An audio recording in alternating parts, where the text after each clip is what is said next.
Here's the next chapter, Catalyst. When I look back on my life, there's one rejection that stands out more than any other. It was during my college years when I auditioned for the dance ensemble and didn't make it.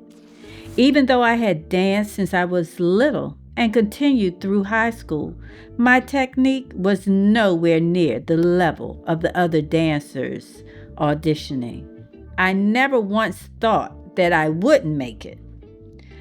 So when I saw that my name was not on the list, I was devastated, hurt, disappointed, embarrassed, and angry. I'm sure I cried to my mother, a trained dancer herself, who had taught me so much about dance. Even now, over 35 years later, I can't tell you exactly what gave me the strength to push forward after that rejection. It could have been the support of my mother and my close friends, but as I sit and write this, I know it was nothing but God. I found myself in the office of the director of dance, ready to plead my case.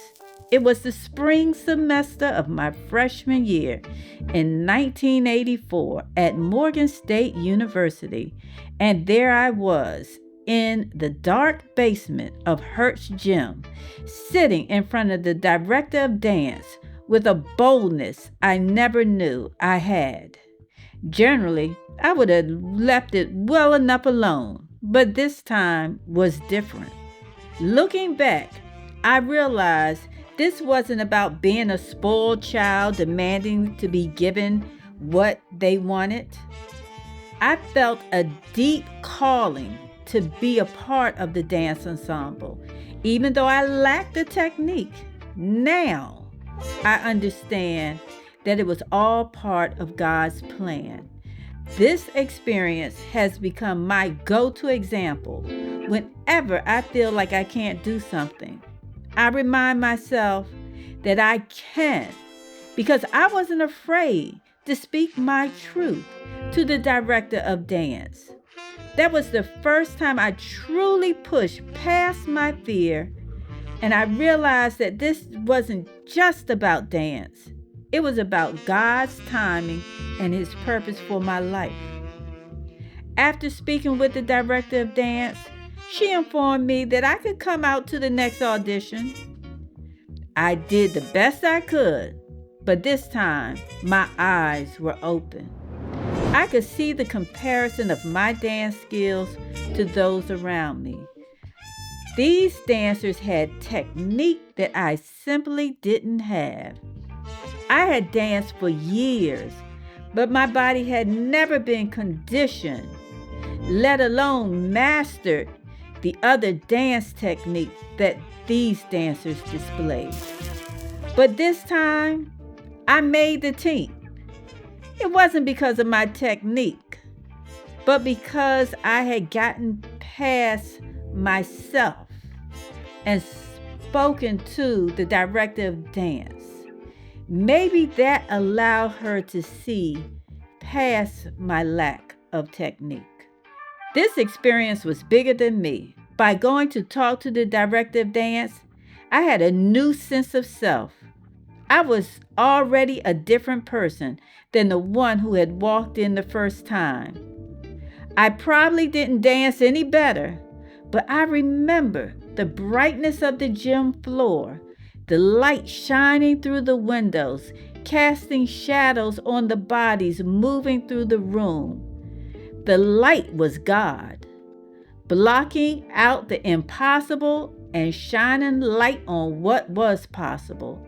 I danced in the ensemble until I graduated from college.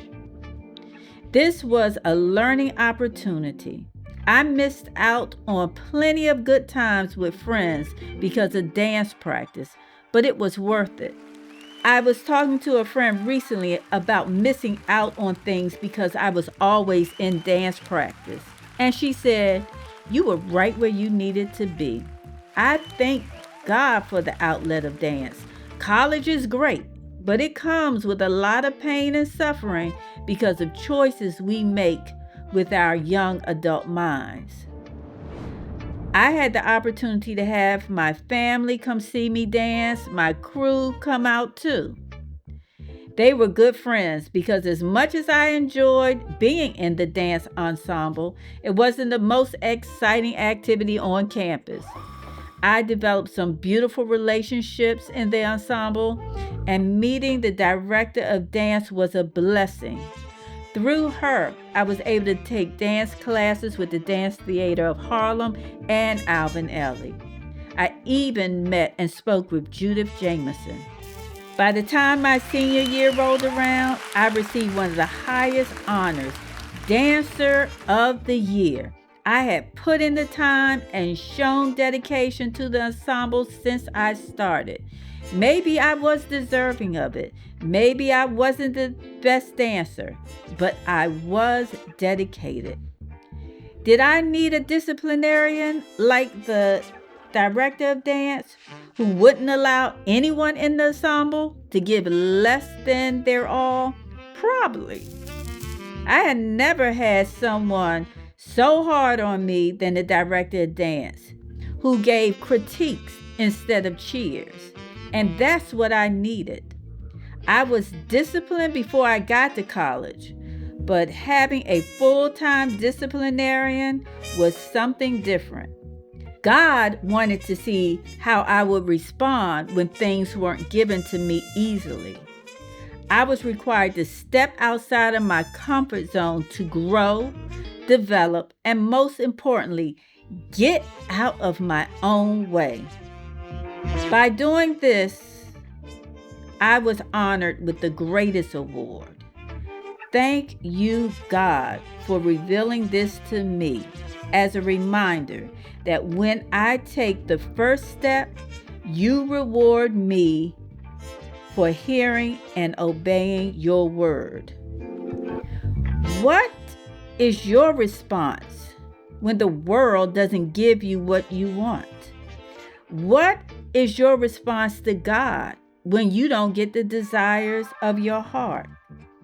Think back about a time when you took a step and God carried you to where He planned for you and rewarded you.